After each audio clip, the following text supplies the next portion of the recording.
Hi everyone. So right now I'm with Ryan7. Hi Ryan. Hello everybody How in are the you? internet world. Yeah, good. And I was just saying, pretty damn good you for got a sunlight Monday. on your face, which is great. I've got sun on my face. I thought you went all northern then and went, you've got summit on your face. I'm like, what? Yeah, no. I've got sun on my face. You got sun on your Yes. face.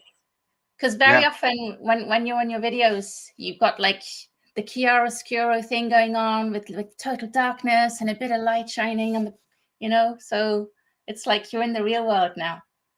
That is what I call my filter between a bad camera and horizontal lighting. I look young. Where everybody else uses filters, I just use techniques. Yeah. So today we're going to be talking about precession because turns out it's actually really, really useful for understanding the ancient world, right? Yes, I think they're obsessed with it, and it took a long time to find out why.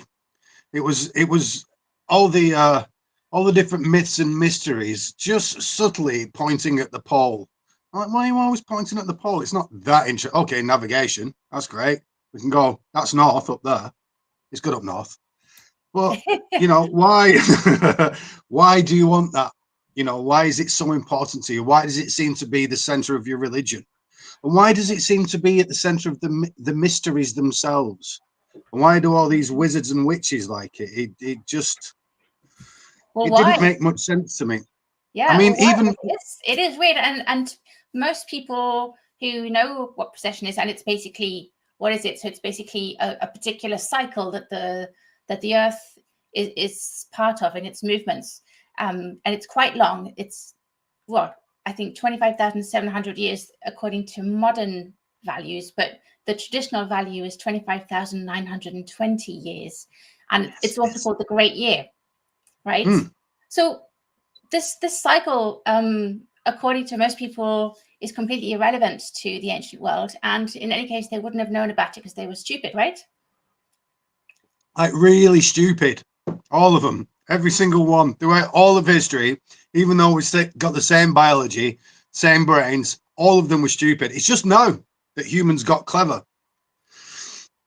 I think actually one of the things that makes modern people stupid is that we got too many distractions. And back in the past, you get the taste of something and there's little else to distract you. So you're going to go to the nth degree on whatever subject you're studying. So I think actually the chances are that if anybody was able to recognize or cognate any single subject and it was doable with their technology, then they're going to actually probably be better at it than we are.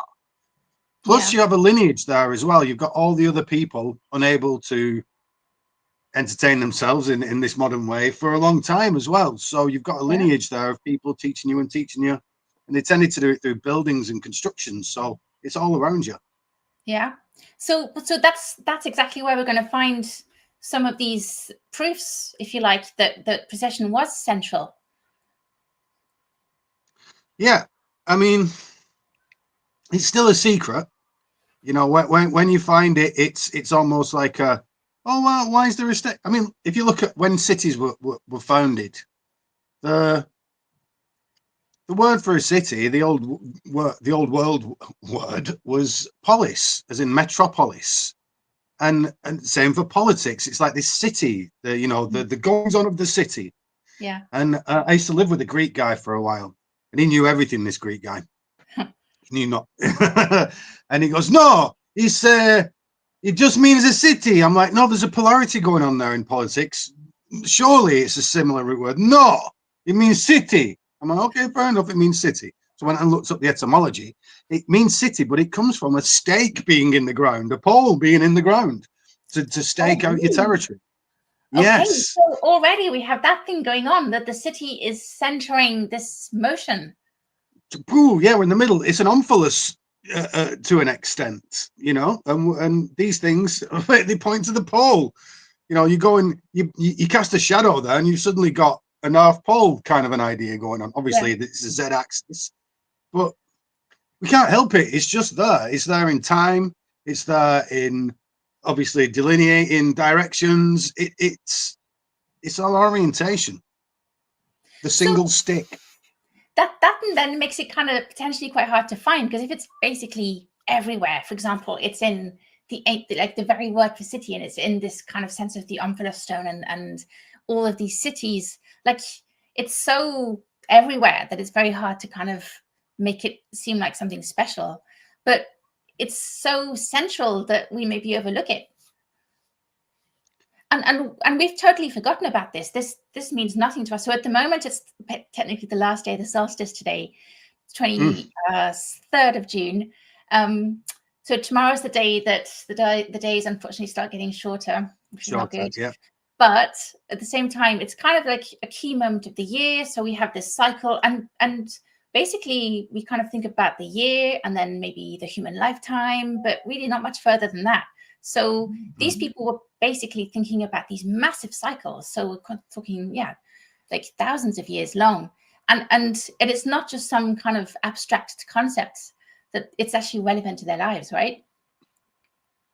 It does go abstract. They use it for many other things, but it's like, look, there's a philosophy attached to it. You've got this center, you've got this polarity. There are you've got the one coordinate, and then you can find the other coordinates. You've got use for it for navigation. You've also got use for it in a spiritual context, which we'll probably get onto later. I'll say for now, you get things like the PGM, the Papyri Greco-Magica, which is a collection of magical texts from across the time when Greece had captured Egypt, and that old world starting to kind of dissipate a little, the older world, as it were. So these are all collected together. They're not actually a book, but in there, if you go to things like the Mithras liturgy, which is probably a Mithraic overhang tied up into a spell, you see in there that they got the 7 pole lords and the 7 pole ladies, and then you're like, well, why the pole? Why are you going up the pole? Well, we'll talk about this later. I think that's kind of a thing's better to get on towards the end for the spiritual stuff. But why have you got a pole? And then you go, well, who are the 7 pole lords and the 7 pole ladies? Well, it's Ursa Major and Ursa Minor, each containing 7 stars. Ursa Major was the 7 sages famous across the world. You can go and look in the ancient Indian texts and the early. Basically, you can go everywhere. You can even look in Sumerian. You get these 7 sages, Adapa, Oannes, all these guys attached to that little constellation that goes on the pole. I say little. It's one of the most obvious constellations we have. Most folk will know it as the Big Dipper or the frying pan. Which is part of this bear constellation. And it goes round and round this particular central part of the sky. But there's no one single pole star as such, is there? It kind of varies. It kind of goes like the center of the, if you like, the celestial sphere isn't a particular star. It's just a point, and then the stars go around. So I think it's good to think you get a day, the spin of the Earth. You get a month, which is the rotation of the moon around the Earth. You get a year, which is the Earth going around the sun, or the sun going around the Earth, as they would have seen it. And then you get this great year, which is basically the Earth, because it's on an axis, it has a wobble, and the top of that spinning top, as it were, will actually point at different stars over that duration of 25,920 years in the classical sense. As you said, it's 25,700 years now, but they actually think there's probably times where it's longer, times where it's shorter. There are different things working. I mean, they're not even quite sure why this happens. They think it's possibly because of that axial rotation, but it could also be because we are in a binary system with Sirius. And because when you look in the books, in the old books, the dog star it's sometimes called red, and it's sometimes called blue. Why would that happen? Well, red shift and blue shift. If we're coming away from something, it'll turn red. If we're going towards it, and that light frequency is compressed a little, it'll go towards the blue end, because the higher the frequency, the more blue white it gets. The lower the frequency, the more red it gets.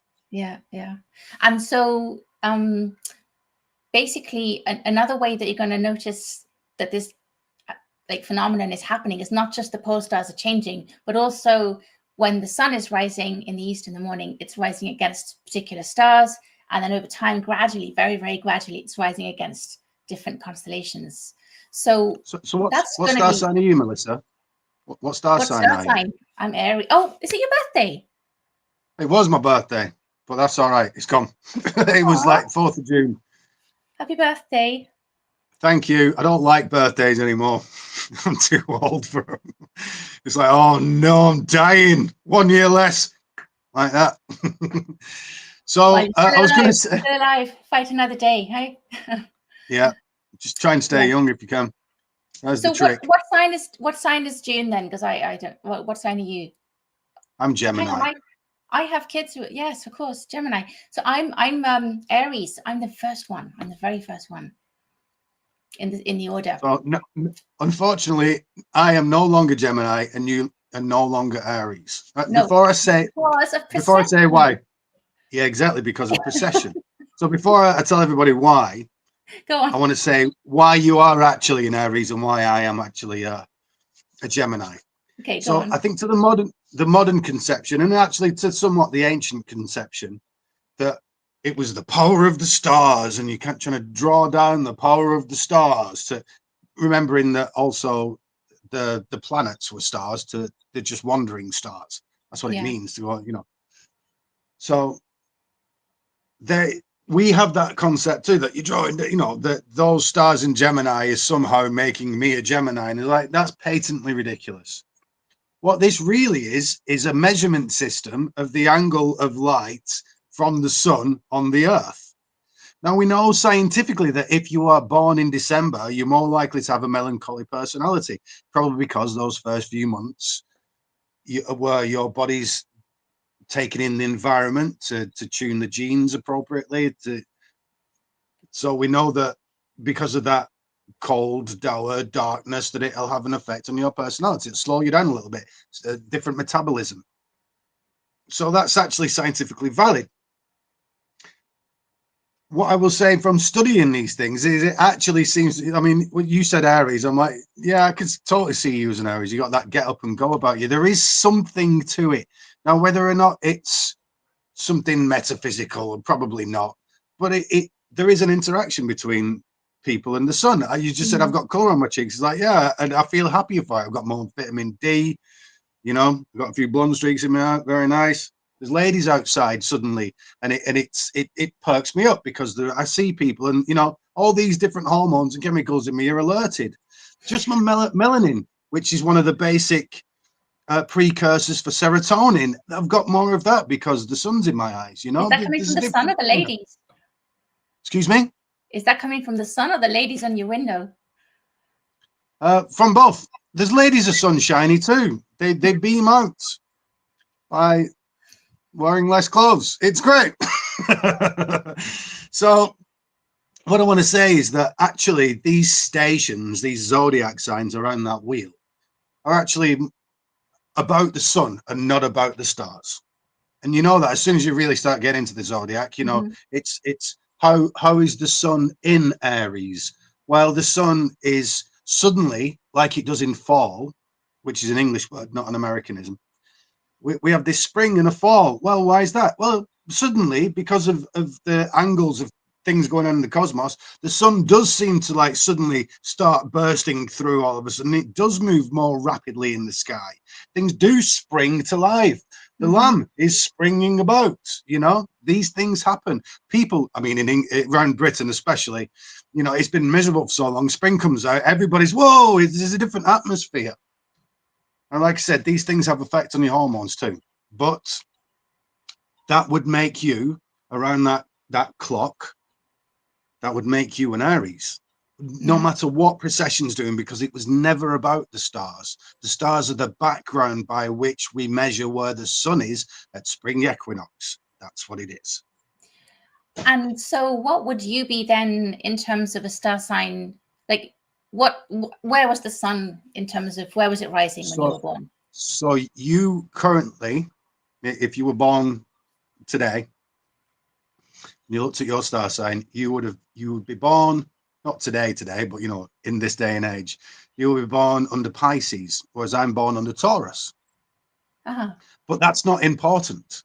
because it's where the sun is around that clock and not what the stars are doing at that time. Right, yeah. However, they did see that there are these ages. So we're entering through the age of Aquarius from the age of Pisces. Yes. So there's something different going on there. Now, whether or not these things align, I'm not sure, because I've not lived for 21,600 years per eon, you know? You're not that old then, huh? Yeah, I'm in bed all day. So, so, you know, we can look back at history, but we know how terrible actually really history is, that, you know, we can have glimpses into the past, but if you think that's what really happened, you're probably being silly. There are, so, you know, not only is history written by the victors, but it's also written by people that can write, which is a pretty recent thing, really. An exclusive group. Yeah. So we need to, I mean, you go on Facebook, we're still an exclusive group. Most of them can't put an apostrophe in the right place. So,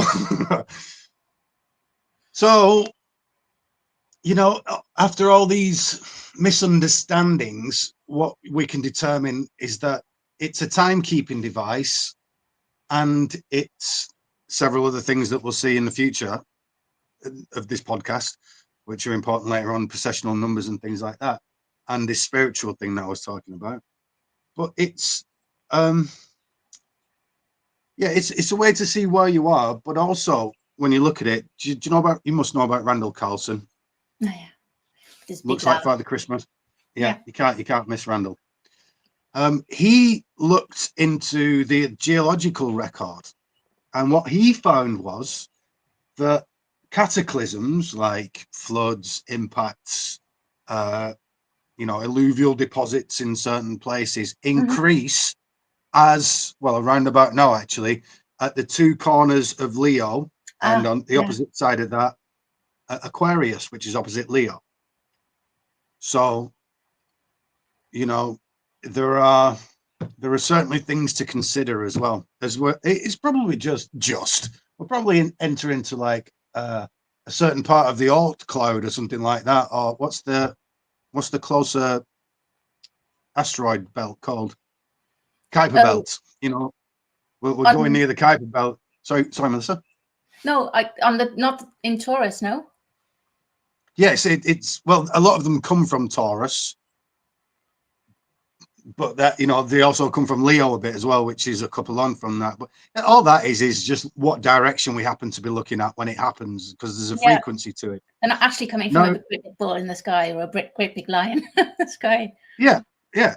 And it's a cloud around us, so it's just like, where are we in the orbit in that cloud? How often do we interact with it? How often do the other planets send a bit of that debris off, charging towards us?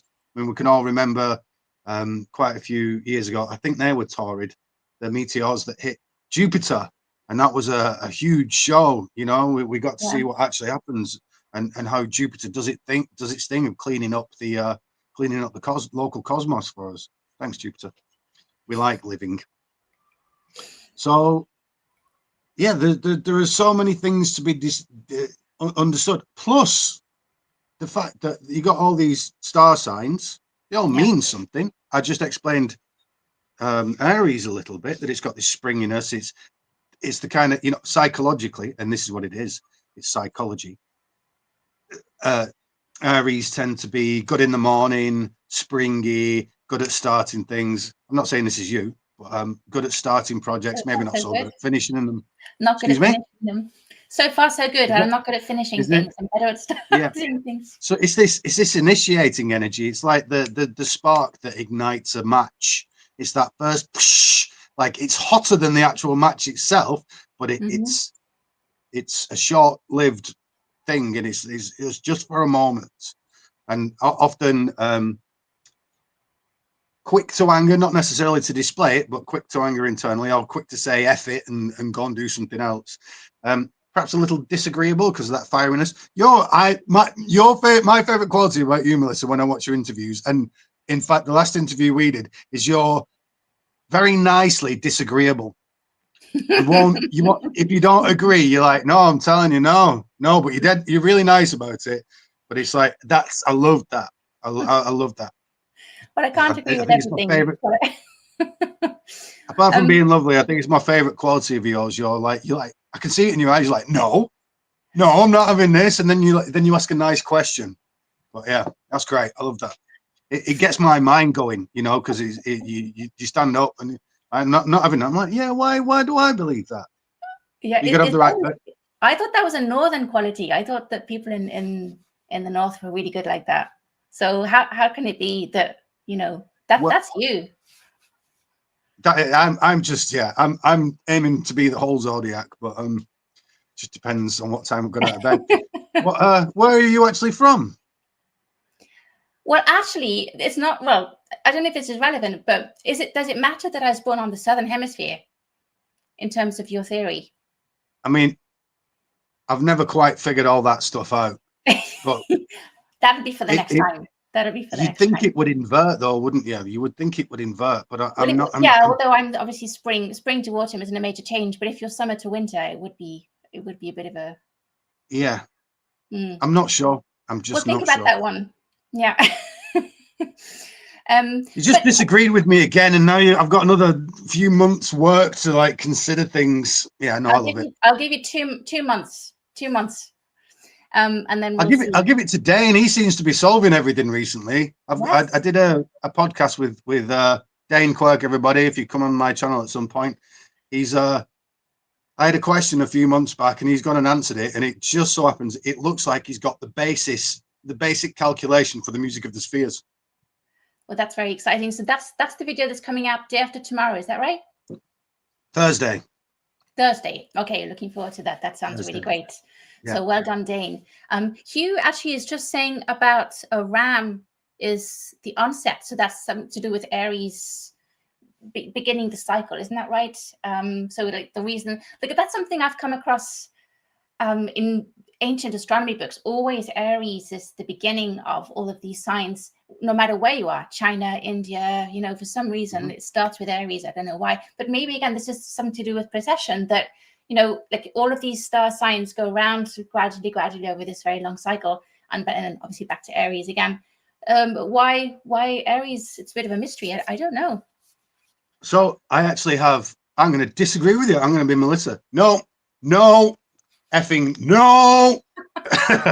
So the reason why ram for spring, because of the spring lamb is the first thing, you know, it's the first obvious sign of spring. Isn't the flowers popping up? It's the lambs popping out. And you live in a rural area. I grew up in a rural area. You know, it is the first sign of spring, apart from the daffodils, maybe. It's the first sign of spring.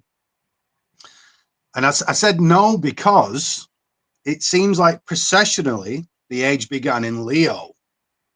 Okay, I didn't know that. And that they're using Leo as the marker. I think that's because it might be part of the myth of it and the story of it, but it might be because Leo is the only star sign that looks like what it is. It looks like a couchant lion, whereas Gemini doesn't look like two twins, and Aries is a funny little squiggle. You know. I'm just getting my HA book. Do you have this one? I don't know. HA. There he is on the front there. There it is. Yeah, there it is. See? Yeah, there it is. It depends how you draw them. It depends how you draw them, but you have to have the HA. You have to draw them though. That's the point. You have to connect those dots. Well, if you look at Leo, it looks like a cat lying down. A bit better now. There we are. Oh shit! Sorry, I've got my camera balanced on a packet of biscuits. This is from the 60s, this book. But it's brilliant. It's the guy who did Curious George. And let me see if I can find Leo. All right. Leo. But his whole project was to try and bridge the gap between these weird constellations that don't look anything like they're supposed to look. And then so he redrew everything, basically. Now you say that, I have read that book. It was brilliant. Yeah. And celebody else showed me it, I think. And I was like, oh, that's really interesting. Just now, but there's the bit that matters for the poles, the celestial poles. And there's that snake. You can tell us about that snake later on. Yeah, absolutely. That's really important for measuring things as well. So, where were we? Sorry. Oh, yeah. So Leo is the only one that really looks anything like it's supposed to, unless you're joining it up and doing all that stuff. And if you look at up at Gemini, there's so many other stars around it. It's quite a dense part of the sky. That you're like, you got Orion's there, and then Cancer, and is that Cancer? And you're like, what's that bit there? It must be Gemini. I'm a bit short-sighted though, so when I look up at the stars, it's not quite as easy for me as everybody else. So I have to do it on the computer. Yeah, I'm the same. I can't see anything. And if I look up, I'm scared of heights as well. And if I look up too long, my brain starts going, you know, there are actually billions of miles between you and that star up there, and the size of that star. And I start getting vertiginous. So it's like, I can't take in the whole of the universe. It's my tiny brain. Yeah. So that happens too. So I start getting a bit loose of foot and like having to grip hold of stuff so I can carry on looking upwards. And then my friends start laughing at me and I stop. But yeah, well, so in my little disagreement, yeah, I think they're using Leo as the start of the age, and perhaps that was actually the start of the recording of all these things. We often look towards Gemini as being those initial, certainly Proto-Indo-European myths, the two twins of Gemini, slaughter a cow, which is Taurus, make the world from it, which is very similar to that. You know, Gilgamesh and Marduk and Tiamat having a little fight there. But that's probably up there as well. That's could be Draco. Who knows? I have to look into it more. Or Ophiuchus and Scorpio. Scorpius, yeah. You love that one, don't you? Yeah, I still call it Scorpio. I'm in the 70s. Scorpio, Gemini, Leo, Sagittarius. So you think Leo was maybe the first one, but actually, good. This is a kind of a difficult question to answer, but I mean, potentially, there's been more than one recorded cycle of precession, right? It could be 2 or 3 or 4. You know? Can you imagine though? Yeah, could you imagine how? I mean, so Leo's essentially what's that? Half of 25,920. I should know this because it'll be harmonic. 25,920 divided by 2 equals. So since Leo, since the people according to my invented theory just now, that was the age of Leo was 12,960 years ago. You know, so that's like Ice Age. How long was the Ice Age? Another 10,000 years, something like that. So it's halfway through the Ice Age. Yeah. I mean, it could be before, it could be after. I mean, then there's you don't have to stop everything at like 5,000 BC and then just assume that nothing happened before that. You know. Oh God, no. But I mean, it's a sure bet though that things did start happening. You know, 6,000 years ago, 7,000 years ago. That's fine. I'm happy with that. But it's you know, we know humans were around, we know they were doing things, but it gets less sure and less sure, apart from these mapping systems and these, you know, certain locations. We can talk about Matt Apocalypse's recent work, where he's very nicely discovered all these sites that seem to line up, he thinks, to the Denisovians. So I have some disagreement with him there that I'd like to speak to him about. Yeah, so if anyone hasn't seen Matt Apocalypse's videos, he's got a channel, Apocalypse, mostly about Atlantis, but then he's been doing other things since then. So it's really interesting. So there is some written evidence of this precession in the Rig Veda. And for example, let's talk about the Pleiades being rising against the particular lunar mansion at the spring equinox, and judging by what they're saying, it could only have happened in, I think, 2,300 BC or something like that. And then also with a similar system of these lunar mansions coming out of Egypt and China and other places. It's possible to tell when an observation was made. It might not be the first one, obviously, but you can see that they were thinking about a particular group of stars rising against a particular background of stars. Sorry, the sun rising against a particular background of stars at a particular type of the great year. And so they wouldn't bother saying that if it wasn't moving, if they weren't already aware that it was moving. Like, what would be the point of saying, well, today, you know, Pleiades are rising against this constellation? Like, you only say it because you know it's moving. It's almost too basic to have to point out, right? I would say. Yeah. Well, like, as well, like people say, oh, they can't have known about precession because it's such a long period of time. And it's like, but wait a minute. So we all agree that these people were obsessed with the stars. They were using them for navigation. They were using them for some kind of worship. They were using them for lots of things. It's the TV up there. They're using it for a meme generator, for myths.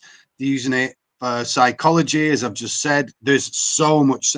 In fact, it's probably best for psychology. That they're all opposites. It's a wheel of opposites based on number, based on 3s and 4s. We can go into that later if you want to.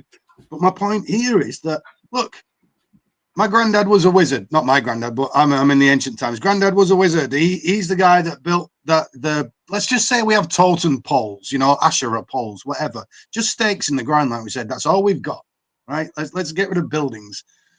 That's all we got. Yeah, granddad put that stake there. How old's your granddad? Oh, he died. He died at 80. How old are you? Oh, I'm 50 now. I'm 50. Why does it not line up anymore? Why does it not? And that's all it takes. 80, 90 years and it'll move over a degree. You know, one 360th part, it'll move. So there we go. Oh, we have to move the pole next year because then it's gone too far. You can see all the other holes where we've had the poles. There you go. It's simple. Oh, your granddad would tell you, oh, son, by the way, you have to move that in a few years' time after I'm dead because my granddad told me. It's that simple. You know, they're obsessed with this stuff. Of course they're going to do it. And I would like to add, sorry, before you jump in there, that in the Epic of Gilgamesh, after they slaughter the bull of heaven, which is probably Ursa Major, you know, the bull's leg, it's also called that. So after they slaughter the bull of heaven, he goes off in the opposite direction. Him and Enkidu go off in the opposite direction. And like, oh, that's precession. It's because one's going one way and he's going the other. You know what it is? It's that presupposition that you stated at the beginning by modern people that we are now at the pinnacle of everything ever. If we're at the pinnacle of everything ever, can you go to the moon tomorrow? No, you can't, because we've I mean, it sounds dodgy, but we've lost that technology. We don't have that capability anymore. It'd take a while for us to get to the moon. So you mentioned the myths. So Enkidu and the killing of a bull, and there's some bull killing with Mithras, some bull killing with Horus. What's going on with the bull killing? What does it mean? Oh, well, this takes us on to our spiritual thing. So this has 2 layers to it. And I'll say this first. There's a constant symbolic analogy going on between the center, this pole in the ground, the pole of the earth, the axis mundi, magic mushrooms, your spine. Those things together. Your spine, mostly your spine, the axis of the earth, and magic mushrooms. They're all the same, you know, they're all their own umbrella, essentially. They're all umbrella shaped. You maybe it's slightly less so, but if you put the brainstem at the top of you put your brain at the top of the spine, it's mushroomoid. You got this sky at the top of a, you know, serpent on a pole. It's all the same stuff. So why is that? Well, we've got this in the myth. If we wind it back to the Mithras liturgy, which is again this bull slaying thing, what's happened is it's clearly a rite, probably for the Leo, the lion, which is the sun, because they have 7 steps of initiation in there, and it looks like this is the lion grade. And they've all come in. They've clearly had some potion, mushrooms, and they're doing all kinds of weird breathing, and the air's full of strong incense. You know, frankincense and myrrh, also hallucinogenic. There's lots of things in there. There'll have been cannabis in there, and they get to this certain point, and you're taken through this trip. Essentially, you've gone from the earth through a funnel to the other side of the sun. And now you're going up the pole. You're going up that pole. You meet these 7 lords and 7 ladies of the pole. And as it is in all these old rites, there's certain passkeys that are needed. Really, these are just like, how do you get beyond these psychological blockages? The 7 pole lords would tend to be the 7, something like the 7 planets or the 7 chakra in a masculine form. So that's the active part of them. You've got to get beyond those. Then you've got to get beyond the 7 pole ladies, which will be the same thing in a passive form. So it's like, let's say one of them was hunger, or just wanting to get up and scratch yourself, or just this a masculine urge to do something. That would come from like Mars or Venus or something like that. First of all, you'd have to go, I need to stop thinking about eating so I can meditate enough to separate myself enough from this plane to get up this pole. The pole is also your spine. It's also the journey through the cosmos, through those 7 planets.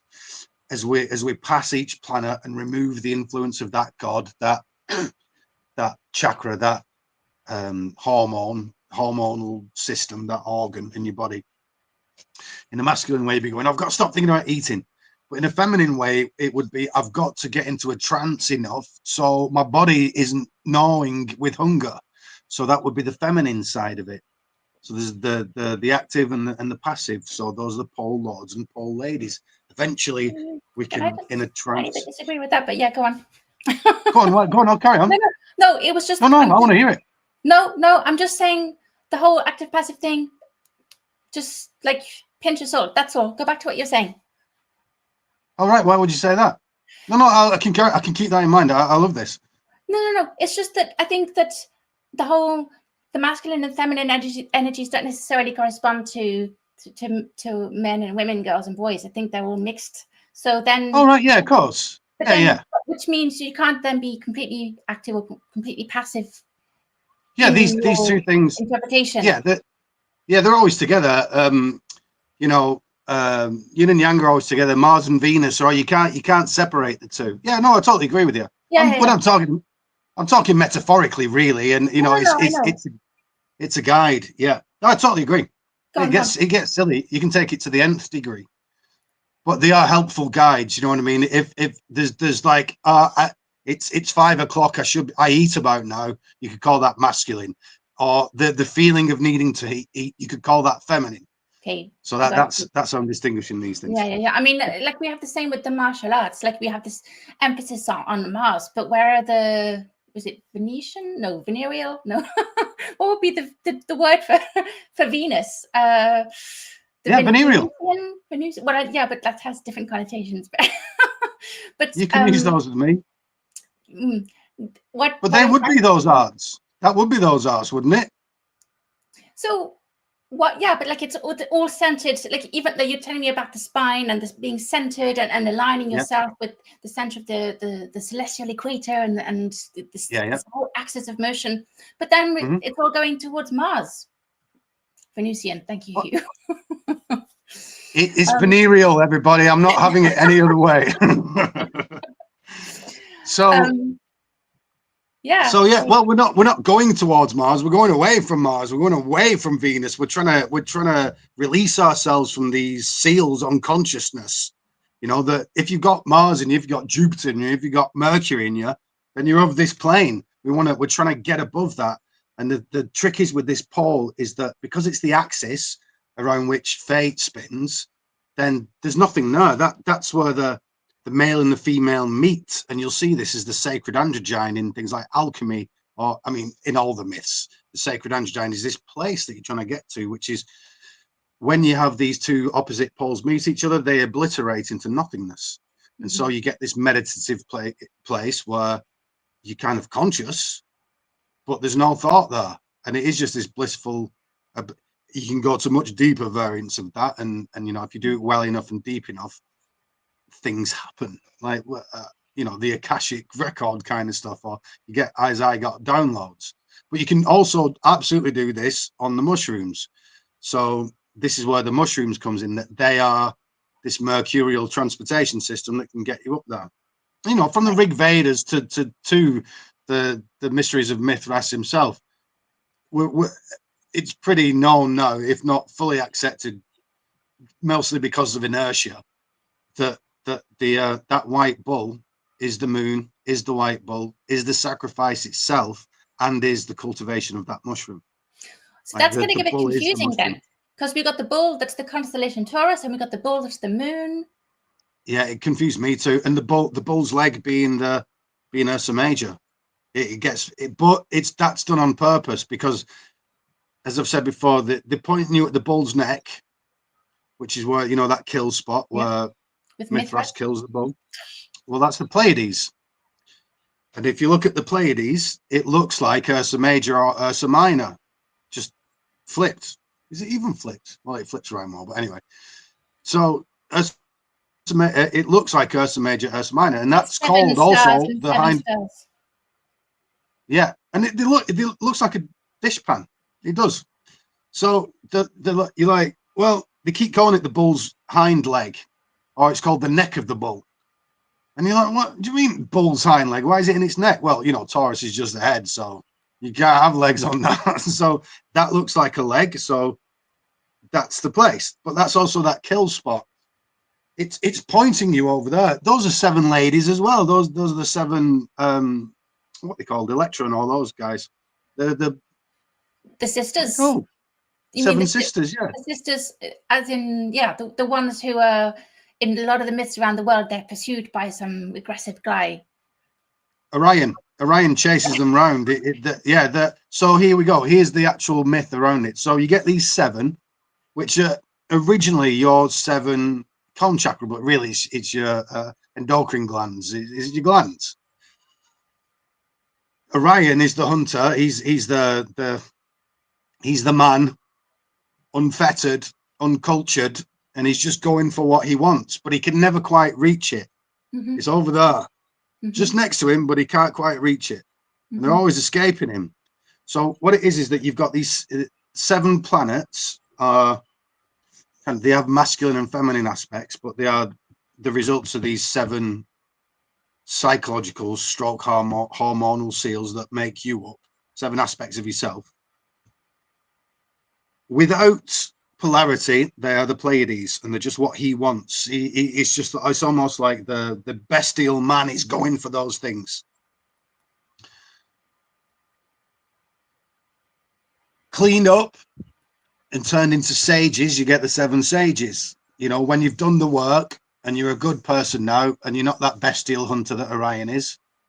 And by the way, he gets a little mushroom helper from Hephaestus, who sits on his shoulder and standing on the shoulder of giants. If I have seen further, it's because I've stood on the shoulder of giants. When you look at that little guy, Sedalion is a mushroom that grows in front of this cedar tree.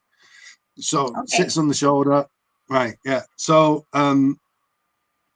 he helps him see further. He cleans himself up. Then we get the 7 sages cleaned up. The 7 pole ladies is a similar thing, even more cleaned up, even more virtuous. You know, because women are beautiful, men are in this mythological. I have seen men in the morning. We all walk around going, cup of tea, everything's great. So yeah, it's this same analogy over and over again.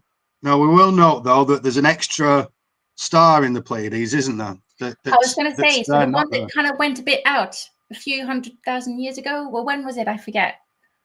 I don't know if it was ever there. I don't know if scientists are putting things in to make up for that. But yeah, a long time ago, before recorded history, there was apparently an extra star there. But what happens if you put that extra star there? Well, you join those dots and you get a mushroom.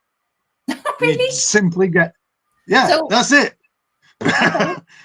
That's the myth. There you go. It's a mushroom. So stabbing that bull is collecting the mushrooms. And then you can go up that pole. I know it sounds ridiculous, but if anyone wants to look into this further, go on my channel. I did an Amish Inquisition episode called Mithras and the Mushroom or something like that, where I go into it. And I cite Carl Ruck and other similar important scholars on the subject. That sounds right. So it's Amish Inquisition podcast. If anyone doesn't know about it, it's very, very good. Sunday evenings. So we have all these mythical figures, mythical people, if you like, who are associated with this cycle. And what about someone like Osiris? So Osiris is cut up into little pieces. 14 pieces, yeah. Most of the time, 14 pieces. Yeah. So again, that could be to do with the month, because the month is in a way 28 days. It's 14 is half of 28. Or is it something about the cosmic order more generally? Mithras is obviously, as you've said already, he's a processional figure, and others as well. So what is it about this cycle that generates these myths, but particularly these characters, these mythical figures or divine figures who are associated with this whole process? Like, why is it? It's kind of magical, but it's obviously, in order to understand the stories, it really helps to know about this whole precession cycle. So actually, he did something very smart there at the beginning, which was invoke Osiris, who, to much of an extent, is that same constellation Orion. You know, the raising of the Jed pillar, even though it's really the North Pole, but you know, the celebration of the raising of the Jed is Osiris starting, Orion starting to actually realign towards the winter. You know, stand up again on the rather than looking over there and he's lying down, he started to stand up again. So, okay, everybody, I know I probably come across as a little bit hectic and a little bit silly and crazy and nonchalant, but I do my research and I do my thinking. In fact, I probably do more thinking than I do research and work these things out myself. So, everybody, Osiris is the year, to much of an extent. He's a year god. He's really that power, the life force, mostly in the underworld, but for that one day a year, his power comes together and regenerates the year. He's much like the green man in European mythology, or Dionysus in Mediterranean mythology. He's the life force doing its cycle, but then the most life force comes together at that springtime to make the sun come back up again. So the ancients, including the Egyptians, divided the year up into 360, depending on where you lived and what era it was, mostly 360. The Egyptians took 5 days off and got drunk. So 360 divided by 14 equals, sorry. Oh, I don't know. What? 10.8. Right, 360 times 14. I meant not divided by. That was mine. Oh, I don't know. My brain's gone to sleep now. I'll give you a clue. It's Plato's favorite number. What, 5040? Yes. There you go. She's gonna. I'm sorry. Everybody I out think there. in terms of digits, I can't say 5040. I think in terms of calculators. I sorry. do. Yeah, no, I always do the same. Yeah, I say 25,920 instead of 25,920. I say 5042, but yeah, 5,040 years. Melissa's got a fantastic brain, everybody. I want you to know that. She's very impressive. Everything I forget, she just remembers. Anyway, so. No, you're the brain around here. You're the thinker. I'm the thinker, but you're the mind. Yeah, you definitely are. I won't concede that. But anyway, yeah, so 5040 is one of these important, what we call precessional numbers. Should we talk about precession then? Actually, these precessional numbers. Made famous by Graham Hancock, but he doesn't have the monopoly, so go on. No, he doesn't have the monopoly. He doesn't even have a Cluedo. Okay. Go on then. These jokes are a bit of a domino effect. Anyway. Right. Okay, so I'd say actually Randall Carlson says more about precession than anybody else. Actually, yeah, but then he works closely with Graham Hancock, so. And Graham asked me to write a blooming thing to teach him more about precession. So, yeah, no, Graham's not having it. I'm having it now. It's mine, Graham. The platform is here. You pseudo Scottish git. Anyway, he's actually Scottish, you know. He is, I know. So, like, why pseudo? Pseudo, because he's got a fantastically posh English accent. Is he from Edinburgh somewhere? Where's he actually from? Do you know? I don't know. I love Graham Hancock, everybody. What's on Wikipedia, so. Yeah, I'm always defending Graham in front of people. He becomes a bit of a punching post because he's famous. But anyway. All respect to Graham. All respect. Yeah, I love Gray. Gray, I call him. I don't. So basically, if we were to do this mystical journey up the pole, do our spiritual thing where we have a download from the cosmos, which I personally have done. So, although it's not very provable, it kind of is actually, because I told people right when it happened. I actually did a couple of very early videos slightly mention what happened to me, and then years later it's come to fruition, which is my work basically. So anyway, so we go up this pole, have a spiritual experience, and come back down. And because we're more aware and more awake, we go, there's this long pole cycle that does all kinds of crazy numeric stuff over 25,920 years. Let me look at this. So all you do is you put that 25,920 into that same 360 degrees. Each degree of that becomes 72 years. And then when you start playing with like weeks, fortnights, months, 2 months, 6 months, seasons, half a year, you get all these fantastic numbers out of it. And then, as we've discovered, those numbers are hyperharmonic. If you want to know why, you have to buy my book in a bit. But I was going to say why, but now I won't.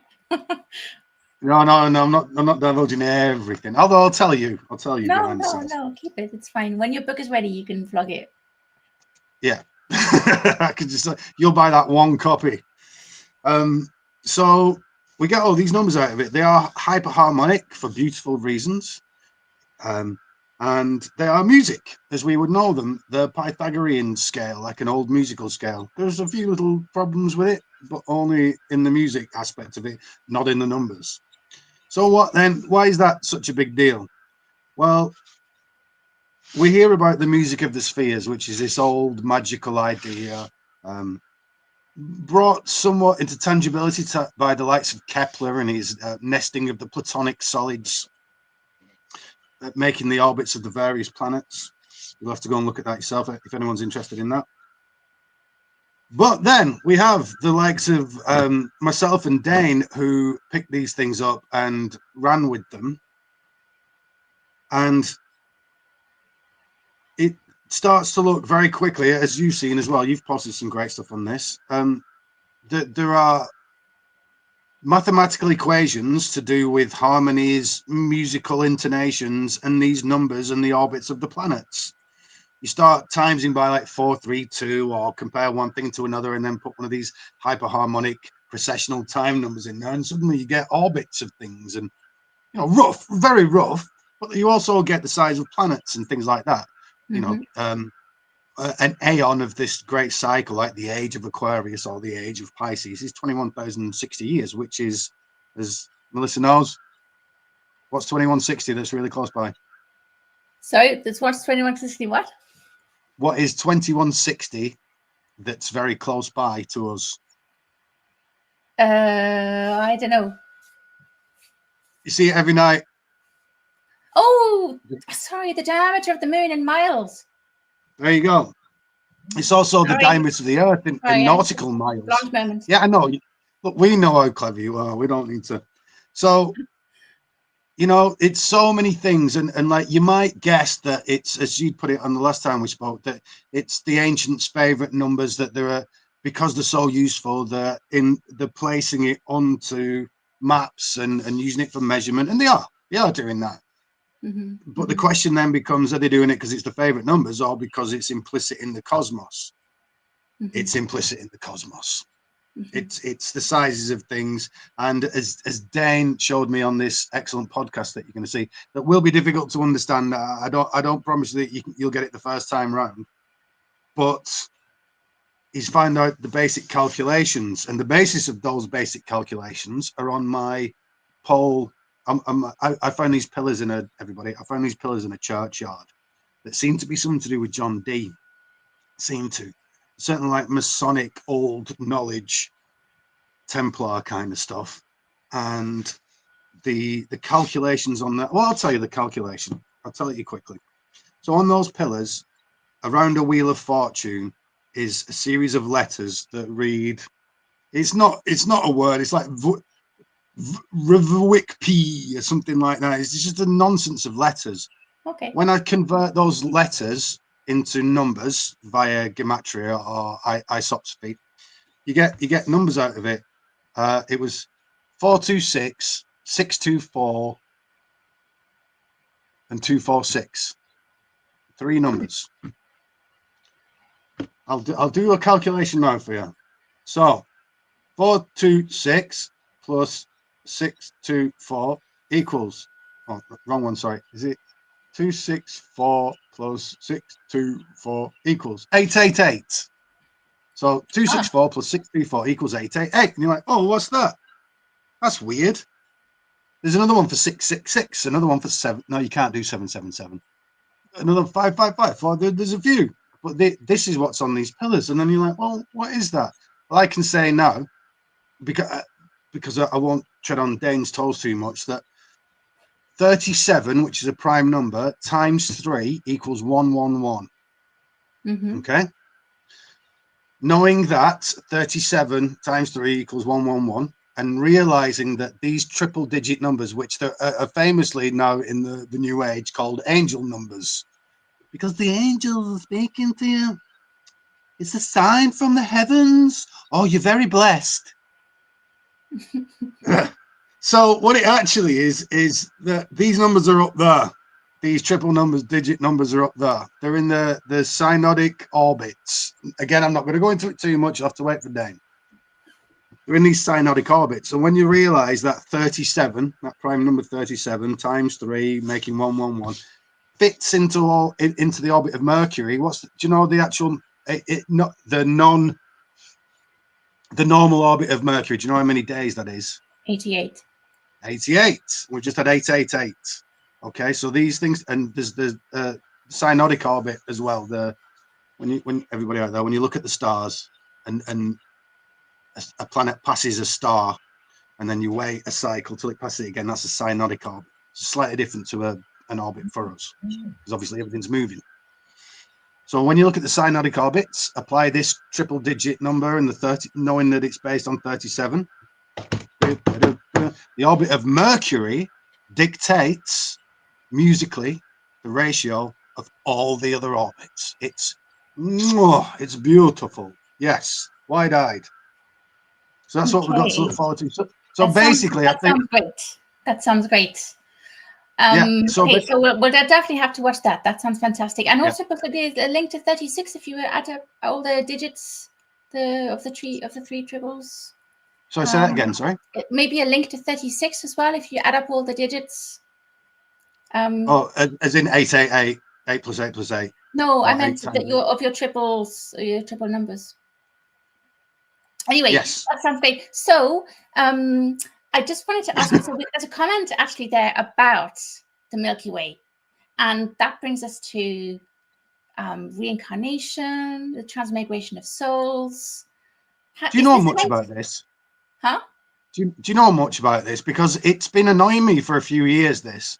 Do you know much about, I mean, I know quite a lot about it, but I just can't figure it.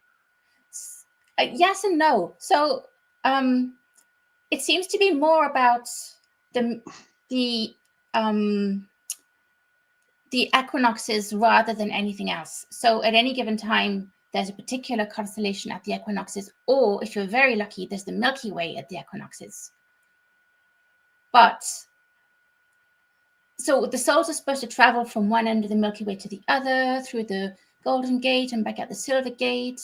But shall I describe it for everybody just quickly? So right, go on. As it went in some of the oldest Greek texts, I think it might even be Hesiod or Homer or someone like that. So you get this, so what it is that, so the belief was that the soul entered into the cosmos via the Milky Way and hits between Taurus and Gemini, which is the Silver Gate. It's where the plane of the galaxy actually intersects with the plane of the ecliptic is what happens. So it's almost like a cosmic equinox is what it is. So that hits that, and then the souls come in at they kind of don't come in at Taurus. The next sign on is Cancer, so they come in at that gate, that Silver Gate, which is also actually when summer solstice happens between Cancer and Gemini. You know, it's the peak of the sun essentially. So souls enter there. They go through half of the zodiac. So they'll go through, come in Cancer, the Silver Gate, Leo, Virgo, Libra, Scorpio. Scorpio's fall is the backbiter. It's, it's Judas Iscariot. Jesus is the son. you know, he gives him a kiss behind the ear to betray him, and he gets stung by a scorpion. It looks like two lips. You know, as this old analogy, it kills the sun. Jesus on the cross, he gets finished off by the centurion, which is Sagittarius, with his pointing at galactic center. Yeah. And then here we get off the ride. We get off the ride because this is the as the galaxies come in and hit between Taurus and Gemini, and it goes through and it pops out again between Sagittarius and Scorpio, which is actually galactic center and the brightest part of that, the Milky Way. And that's where souls get off. That's the Golden Gate, hence the Golden Gate Bridge. However, what about the rest of the Zodiac? There's half the Zodiac missing there. It literally makes no sense. And then I'm pulled to the myth of Phaeton, who Phaeton's the story that Plato tells before he starts telling people about Atlantis. And he says, like, basically, Phaeton, he finds out his dad is the sun. And he's like, oh, Dad. He's like, what? He goes, I'm your son. He's like, oh, yeah, you are my son. I like you. I'll do anything for you. I'm sorry I've not been around. It's all right, Dad. I realise you got a tough job up there all the time. What do you want then? He says, kind of a ride in your chariot. He said, no, I don't think so, son. It's really scary up there. It's like, you know, when you've been in a chariot down here, you go past a temple and maybe a pub. When you're up there, you go past scary monsters and terrible things. It's like, I'll be fine, Dad. Don't worry about it. All right. Gets in his chariot, rips up there, sees the claws of Scorpio, panics, and then burns everything down. It's like the conflagration, you know. Plato talks about as if it was a meteor in the sky. Actually, he says it wasn't really this myth. He said it was a meteor. So anyway, Phaeton F's it up, loses his bottle, crashes, burns a trail in the sky, crashes after he passes the horns of Taurus. And then he sinks into the Eridanus, which is also a constellation up there. And if you look at it, it's basically what he's done is that journey we just said, but not literally that journey we just said, because it's the claws of Scorpio, once the golden gates between Scorpio and Sagittarius, and silver gates between Taurus and Gemini. So he double backs on himself and crashes. So it's like the Milky Way itself is that scorch trail up the sky, but also like a shortcut or something like that. I just can't figure it out, Melissa. It drives me wild, because there's no reason in the analogy of the Zodiac. There is no reason why you'd say souls come in at Cancer and then depart at Capricorn, essentially. Well, the way I understand it, but it's not the full picture, is that you have to everything's shifting all the time, like a big clockwork. And so the Milky Way at certain times of this big precessional cycle is crossing the ecliptic at the vernal equinox. And so at the moment, so the spring equinox, the sun is rising in Pisces and now Aquarius, the age of Aquarius. But if we go back to, say, 4000 BC, the vernal equinox was basically close to this so-called silver gate. So Taurus, and also you have so the silver and the golden gates are connected also to Orion and Ophiuchus, who were kind of like partners, you know, like twins of each other. They kind of, when one's up in the sky, the other's disappeared, a bit like Clark Kent and Superman, you know. And so these gateways have to be aligned, the conditions have to be right. And so you were talking about Taurus and Orion and the bull cults and everything, and Osiris' soul. And then what I was kind of wondering is, maybe is it to do with the fact that the motion of precession is in the opposite direction from all the other motions? So there's a problem there, maybe, that they kind of like the two clockworks have to kind of coincide. But again, I mean, like, people are going to die when they don't coincide. So what's going on then? But how did people cope then when the Milky Way wasn't in the right place at the equinox? How did they cope when everything was out of place and the sun wasn't rising in the right place?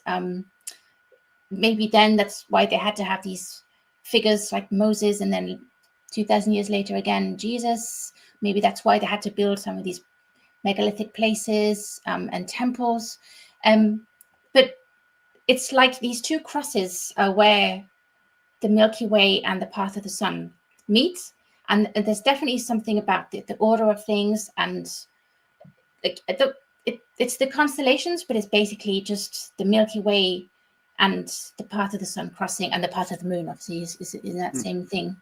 I think it's given even more weight by the fact that cross of those fixed constellations of like Taurus and Scorpio are part of those 4 royal stars, which is part of the analogy that and the secret that unlocks all this processional stuff. You know, like the bull, the lion, the eagle, and the man. John, Matthew, Mark, Luke, and John. It's the same. You know, it's this same analogy. So the fact that they are part of this galactic equinox, or whatever we're currently calling it, don't know. It feels like there's something else there. Just simply because when I unlock the other parts of it, we got all these numbers out of it. When you unlock this part of it, you know, it seems wrapped up in a spiritual analogy, and I just can't quite penetrate it. I think you're getting towards being right, though. I think, like you said, it's the clockwork of everything, and it's all aligning. It's the clockwork with things moving in different directions. But what I don't understand is why it has to be that particular setting, you know, and what happens then when everything's gone wrong, you know, everything's kind of moved off again, and nothing's aligned, and what happens to the souls, and is that why that was my thought the last few days, is that why they've been looking for saviors, you know, like the Moseses and the, like, obviously these are just 2 religions, but like other saviors maybe to come in, and Osiris or Mithras as well to kind of is it you could put that in relation to like the Yuga system, you know, the golden age, the silver age, the lead age. Is it we are biological bioelectric entities, and whatever's going on out there does have influence on, like, it does have influence on us. There's no doubting that. Does something happen? Do we kind of, Laird Scranton says the ancients, I've actually got he talked about this on the podcast I did with him. He talks about what they're really talking about is that there's this spiritual world and this physical world, and as the spiritual world shrinks, the physical world grows and almost forgets, and it's this constant interplay between the two. You can do things, you can't do anything in the spiritual world, but you kind of know everything. And then you can't do you don't know anything over here, but you can do things in the physical world. And there's this constant interplay. And he's talking about some of the oldest religions, you know, like the very early Egyptian thought. And he gets a lot of it from the Dogon, that tribe in Mali that famously even know about that double system in Sirius. Yeah. So, I mean, I'm not completely convinced of his work because I've not studied what he studied. But from what I'm doing, I can't figure out this metempsychosis thing, just this path of the souls. I feel like there's something else there that they're telling us, and we're too. But what is it that's bothering you? Is it that they have to travel along the Milky Way It in one direction, really... and then the rest of the Milky Way is left behind? Is that what you mean? What I mean is, whenever you look behind these spiritual things, there's usually something firm behind it. Usually an analogy, essentially, for something more material or more actual. Because, like, you could say more material, but Ryan, you just talked about going up the bloody pole and getting the access to the Akashic record or whatever. Now, I'm only speaking about that from experience and lots of other people's experience. And you're not actually going up the pole. It's just a metaphor. But there's a practical thing behind it. You know, the ancients were practical people. I looked at Atlantis, for example, and you're like, oh, it seems to be some kind of a mapping system that's up there, and then they're bringing it down here. That's what it seemed like it was to me. There's always something practical behind these things, and just not on this one. Why would souls do half the Zodiac and leave? What the F has the Milky Way got to do with souls? Why would you think that was where souls came in and went out? There's nothing about the Milky Way that says souls. The ground says things about souls. You grow from the ground, and, you know, but the Milky Way doesn't. It's just a smear. And why milk? Why Galaxos? Why milk? It doesn't look like milk. A river, it makes sense that it's a river because water is the source of all life. And there's a sense of movement. You can't step in the same Milky Way twice. So maybe that's it, is the sense of motion. And then you said, I think, didn't you, that the center of the actual galaxy is also at the foot of Ophiuchus, like next to Sagittarius and Scorpius. I'm going to. You're right. No, you are right. I'm not correcting you. I just like saying Scorpio. Maybe that's because that's another movement again. That's like that sense of the galaxies going round in a big cycle like that. That's another one. Maybe that's another one that's been forgotten. Like another cycle that we've not really talked about is that, I think, 41,000 year one, where the angle of obliquity changes. It's like going from roughly 24 degrees to so that's maybe something else that's going on there, or maybe that's not relevant. I don't know. But what's it? I never quite figured out those two towers, which are Orion and Ophiuchus. Either they're definitely guardians. There's definitely a drug thing going on there. Like, definitely. Right. Okay. Oh, come on! He's the serpent handler. No. Absolutely. And then the other guy, he's got his hunting dog with him. Well, it's like one's the new man, and one's the wise man. You know what I mean? One's a young man, and one's a wise man, essentially. Ophiuchus is being the wise. He's like a wizard, isn't he? Ophiuchus is the hunter, like the normal human. And then you could, if you pay attention as you go around that half of the zodiac, you can become Ophiuchus, particularly through the learnings that you'll find in Scorpio itself. And then you got the next one. The next guy owns the centaur, who is famously a drunkard, who teaches the gods, who taught Zeus himself. Yeah, exactly. So these are the look. People might not like it, but if you take certain kinds of drugs, you can have these mystical experiences, and they are valid. It's not like having a drug experience. It's like you've been put into a null place where these seals have been released and things just operate differently. I know, because I've got there on meditation and I've got there on the mushrooms. Can we hire you to do the thinking for us? I'm trying my hardest to do it, but it's ruining my life, guys. I need to get his book done and go on my little tour, and then I'm packing it in for a bit. I'll still be here for you all, but the research needs to stop because it's ruining my life, genuinely. You have to give everything up to get this stuff, and I did. I don't know. Just maybe a week or so. I'll give you a week. But you need to recover. Melissa, give me the call. I'll come and talk to you anytime. And a lot of people are saying about the milk. The milk is important. Of course, milk is the Earth Mother thing. That's an important thing. I mean, there's not always a connection to milk in all the myths. Like, that's quite specific. It's sometimes just a river. But the milk could be interesting. Mother Earth. And it does look like milk. You're right. It's very and then the Metonic cycle. That's another one. But I think what you need to do is basically have a vision, because I don't think you're going to be satisfied if you don't somehow have some kind of communication with the ancient voices. I mean, there's always this book. There's always this book.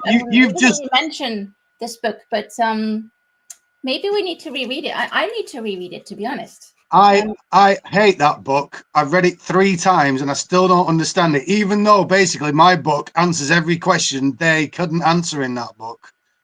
I might as well call it Hamlet's Mill 2, the one that makes sense. Phil at Amish Inquisition, in his fantastic way, he went Hamlet's Mill. I went, it's written by an alien. That he went, yeah, it's a turd of a book. I love Phil. I think I'm still going to try and reread it and see if I can find any clues. I mean, you never know. What else can we do to try and understand this Milky Way? Because it is mysterious, and it is connected to Precession for sure, and it is connected to all these guys, Osiris, and so Ophiuchus would be maybe connected to Mithras and Saint Michael, and all these people who guide souls, guide them in the right direction when after death.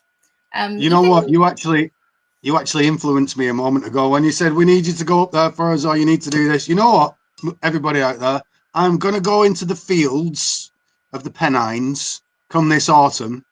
Pick those things that look like flowers but aren't flowers. You know, the little brown dudes look like Smurfs. And I will actually go in there with that in mind to figure out this and see if I can't. Mm-hmm. Mm-hmm. So basically, you That just sounds influenced good. me to do something that's highly illegal. Well, So no questions asked then. We'll just reconvene in a few months, maybe in the autumn, and you can tell us if you've October. got any insights. Yeah.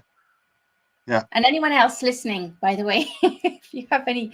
Oh, and Hughes just said about an expansive milk. Yes, maybe this is a Welsh word. It probably is. Yeah, so the milk theme is definitely there. So yeah. Listen, we better wrap it up here because we've done a lot of chatting. So we didn't really get onto I was going to ask you about the triskeles symbols and the swastikas symbols, and as we talked about the pole, and we talked about the mythical figures, but we've got onto a lot of really interesting stuff with precession and the whole connection to the spiritual world and the mystical world and everything. So do you want to finish up with a thought of the day? Thought of the day. Penguins in South Africa are a bad idea. Okay. Would you like to elaborate on that? Oh, I just made it up after you said thought of the day. I've not been thinking today, and you know, it's a bit of wisdom for you. Don't take your penguins to South Africa. I think they do. Stupid have them. idea. Do they have penguins in South Africa? I'm going to look up. No, wait, you're not going anywhere. Penguins, South Africa. Am I thinking of South America? African penguin. The African penguin, Phoniscus demarascus, known as the Cape penguin or South African penguin. So actually, I was wrong. If you got a penguin, take him on holiday to South Africa. Really enjoy it. There's loads of other penguins to play with. Lots of activities there. It's like Butlins for penguins. All right. Well, on that thought, thanks so much, Ryan, for all those insights. And do you want to just tell people where they can find out more about your research? You can come to my channel, Ryan71111. You can come and find us on the Discord, the Jedi Academy, spelled with a DJEDI. Oh, I need to put that link in the description. Yeah. Yeah, well, we can put it at the top, yeah. And you can find me on the Amish Inquisition. You can find me on Drawing Down the Stars, stroke Drawing Down the Dragons. You can find me on Melissa's fantastic channel, Mercurial Pathways. You can find me on Grimerica. You can find me on the internet. Type in Ryan7. You'll find some Chinese guy that does Chinese computer games. I'm the one underneath him. Yeah. Nothing to do with you or penguins. All right. Thank you so much, Ryan. Enjoy the rest of the solstice, whatever's left of it. And thank you. Yeah, and good luck with your thinking process. I'm moving on to polar bears next. Thank you so much, everyone. Take care. Bye.